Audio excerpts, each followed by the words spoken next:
Hello, how are you doing? It is the weekend, so there's a lot happening around me in that my neighbors are being quite noisy, so I can't film in the library. And here, just outside my window, there's a lot of noisy traffic, so it's not ideal filming conditions. But I just finished reading a new novel, which I thought was so good and moving and well written that I'm really excited to discuss it with other readers who have read it, but also to encourage more people to read it. And I especially want to talk about it because it's become a big bestseller and a book that already a lot of people are talking about, but I think it deserves to be so. And let's be honest, not every book that becomes a big bestseller and that are these kind of hyped books, I think are worth all of that hype, at least in my subjective opinion. Sometimes I read some of these books and are quite disappointed by them, but yeah, I think this really deserves the attention it's been getting and even more. And the novel is Nightcrawling by Leila Mottley,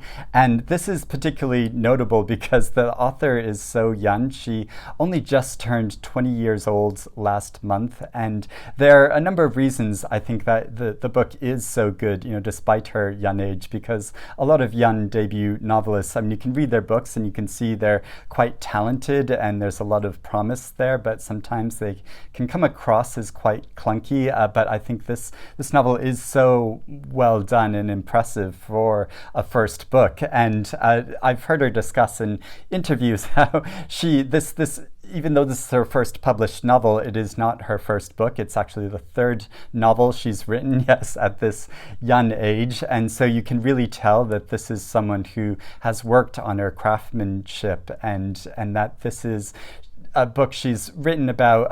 The issues she discusses in it are so timely and dynamically portrayed, but also the craftsmanship that went into this book. I really want to talk about that. So this is a book that I was kind of tipped off to or being made even more aware of when it was described in Ruth Ozeki's speech when she won this year's Women's Prize for Fiction.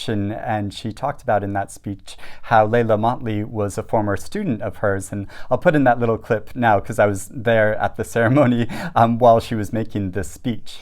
I'm a firm believer in bootstrapping, that women have to support each other and bootstrap each other. One of my students, Leila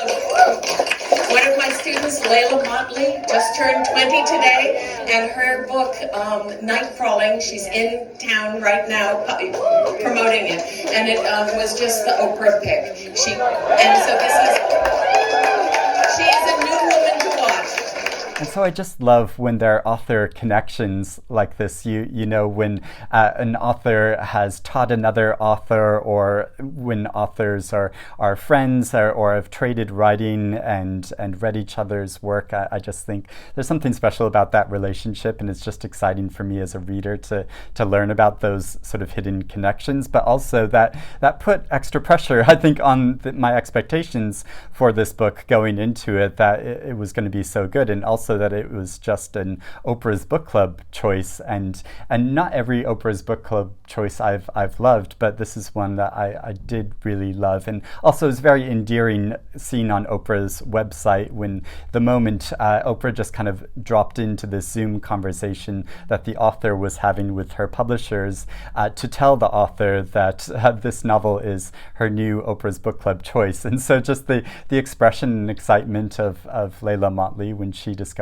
this news is so endearing, and it's just like a beautiful, lovely moment. So I'd encourage you to go watch that on Oprah's website as well. But yeah, this novel, so the story of it, it's about a 17-year-old girl named Kiara, or at least at the very beginning of the novel, she's 17 years old, and she's living alone with her brother. Her father has died and her mother is absent, and you learn about their complicated and dramatic family history throughout the course of the book. But she and her brother are in quite desperate circumstances, and they're on the cusp of being evicted from their apartment. So she's really desperate for money, and she resorts to street walking in order to help them get some rent money and to support her and her brother, but also a neighborhood boy, young boy that she's kind of helping take care aware of, and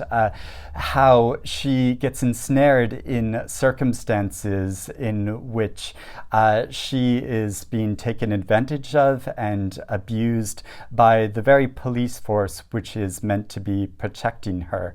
And so it follows that story. And this takes place in Oakland, California, where the author is also from. And it's a story that's close to her because she read about, this is based on a real life case. And she was reading about this case when she was the same age of some of the girls that were at the center of this case. And so obviously identifying with this and wanting to talk about this issue beyond, the journalistic headlines and it being this big public debate, and get inside the real story and the feelings of this girl. And so first off, I think this is such a good book because of the very complicated way that she approaches and dramatizes this issue in the story of not only just the egregiousness of this crime that occurs in America and a horrific abuse of power and the difficulty of bringing the perpetrators to account for what they've done, but also the dialogue around this case, the way it's being discussed in popular discourse, the way that victims are characterized, but also how it points to how there are so many other people in the country and around the world that are victims of cases like this and abuses, horrific abuses of power, and that we aren't made aware of, and how we need to be vigilant about that. But also I found it really touching in this novel another larger issue about how the artistic pursuits of young people aren't being supported by the country, specifically in America, by the institutions and the politicians. When artistic experiences and these forms of self-expression are so important to the experiences of young people, and she portrays that in a number of different young people in this novel. There's a character, the central character, who's an artist, a muralist, but also there's a character who's a musician, and a character who's a skateboarder, and all these different forms of self-expression that the characters use, but which they don't really have the opportunity to pursue this because they aren't given the support to do it. And there's this idea that the only reason you would pursue these forms of artistic expression are if you are particularly accomplished in them and if you are able to make money of them. The capitalist incentive behind all of this, that you're made to feel that it doesn't have any value unless you're able to make money off from it. And so there are all of these issues which this novel handles so well. But beyond the issues, I think it is just such a well-written book and artistic accomplishment in itself. And I really want to focus on that. And so first off, you have this 17-year-old girl named Chiara, and I think there's a real authenticity to her voice in this, which it's a first person, like present narrative. So you are really there with her thoughts and feelings as she's experiencing these things. And I think Leila Mottley gives a real authenticity to that because she started writing this when she was the same age as the character. So I was able to capture that experience in a way which is very believable, but also this is a fictional character that she's just entirely created, and how she makes Chiara so multi-dimensional and complex, I think, is so well done. There's also such an amazing sense of storytelling in this book. It is so dramatic, and the way it shows the character development, not only of the central character, but a number of peripheral characters that Chiara comes to know much more closely and really understand them as fully rounded individuals over the course of the book. The way it builds builds up the drama of this story. So there are a number of dramatic confrontations and reckonings with different characters, including her mother, who made some very atrocious mistakes in her past, and the way that she connects with and understands the difficult experiences that her mother also faced at the time, and how they can relate to each other in this way as adults, beyond this mother-child relationship,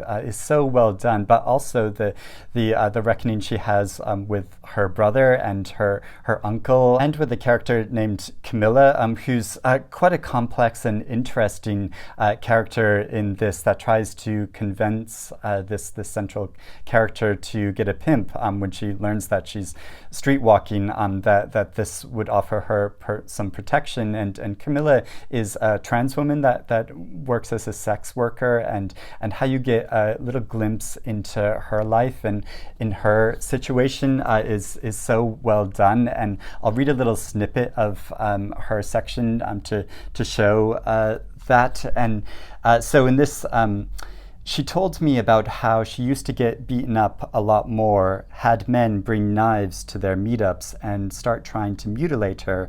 And this is a quote from Camilla, where she says, "Desmond makes sure I don't get hurt as long as I keep bringing in new girls.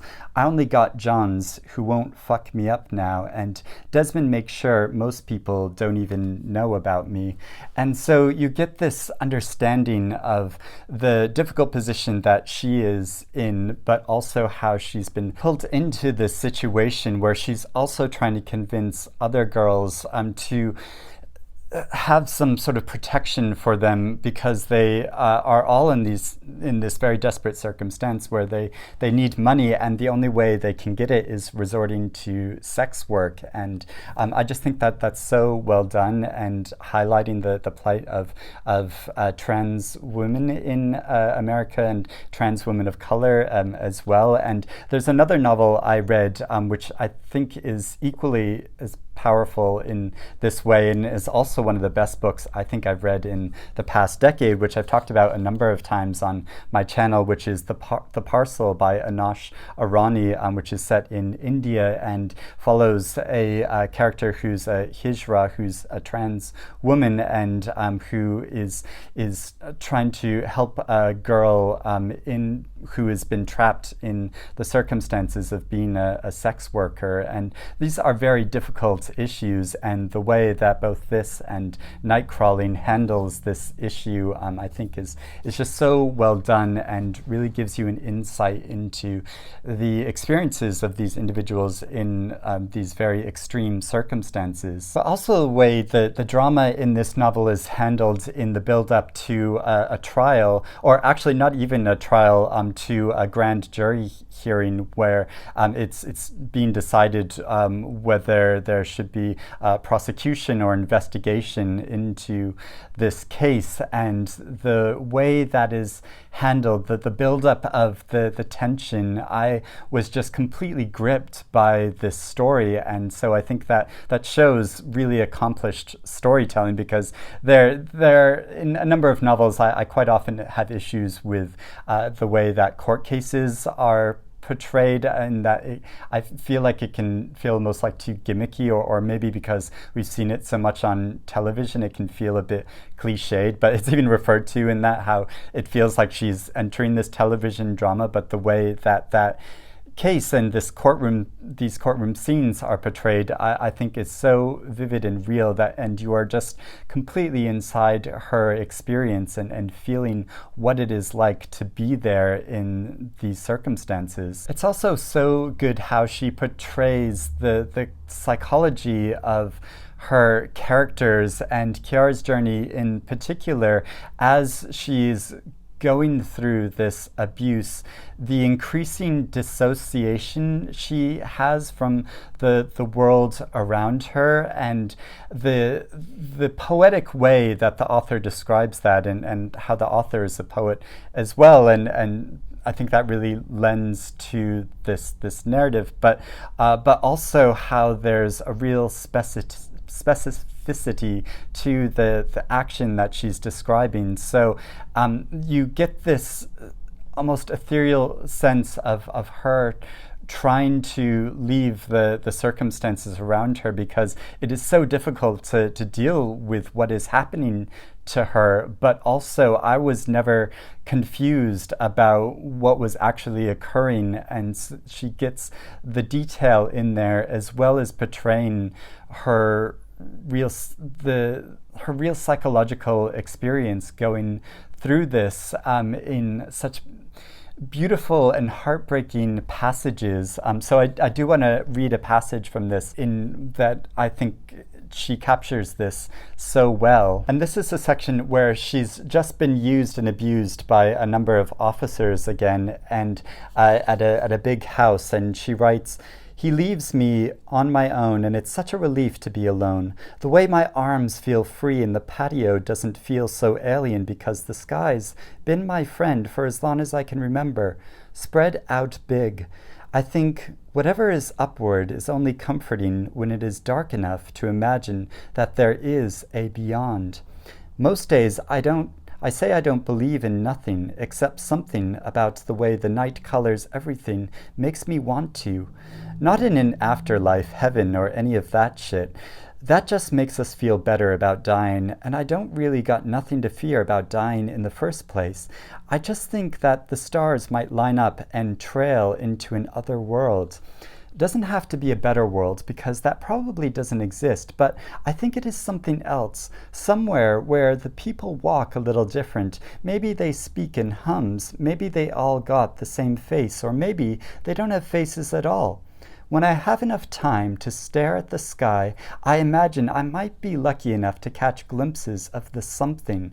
Always get pulled back to this planet, though." And I think that captures the immediacy of her experience so well, and how she is longing for this other world, this something beyond the circumstances of her life. And that is just beautiful and powerful. It's a reckoning with her sense of faith and believing in something more than life, but also not believing in anything more than life, and capturing that logic and groping for an understanding in these dire circumstances. Now, I know this is all quite serious subject matter, and which can make it quite difficult to read about when you go into a novel, but I think the final thing that I think of why this book is so well written is because she also captures this sense of humor amongst her characters in their interactions with each other, in their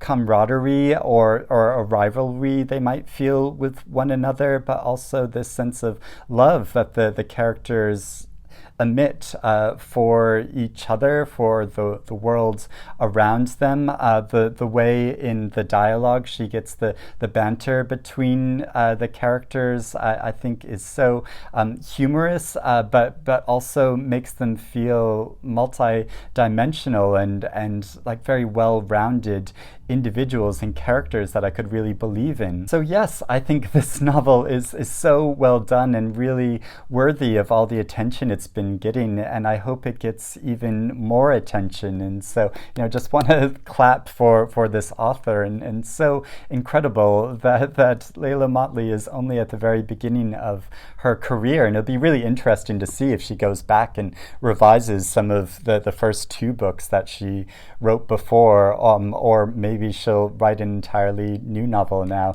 I'm so excited to see that and to follow this author's career and to see what she produces next. But yeah, I'd love to hear if you've read this novel, and if you have any thoughts or feelings about it, please let me know about that in the comments below, or if you're interested in reading it now. Hopefully I've perked your interest and not just added to the hype in this way of the hype machine, but genuinely this book is so good. So yeah, I just want to express my feelings about that. But thank you for watching, and I hope your weekend is going well and that you're reading good things, and I'll speak to you again soon. Bye-bye.